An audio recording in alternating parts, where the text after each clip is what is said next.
সকল দেবতাদের মধ্যে শ্রেষ্ঠ হলেন দেবাদিদেব মহাদেব শিব। তার নাম করলেই জীবের মুক্তি ঘটে। পৌরাণিক গ্রন্থে শিবের বহু নামের উল্লেখ আছে। মহাদেব শিবের একটি অতি পরিচিত নাম হল পঞ্চানন।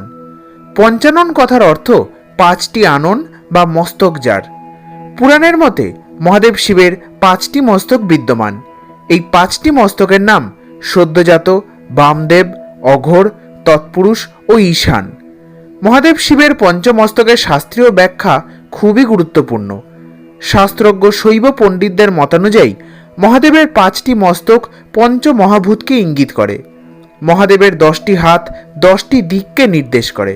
ব্রহ্মাণ্ড সৃষ্টির বিভিন্ন পর্যায়কেও ইঙ্গিত করে শিবের 5টি মস্তক। তামিল শৈবদের মতে প্রভু মহাদেবের 5টি মস্তক থেকেই আগম শাস্ত্রের উৎপত্তি হয়েছিল।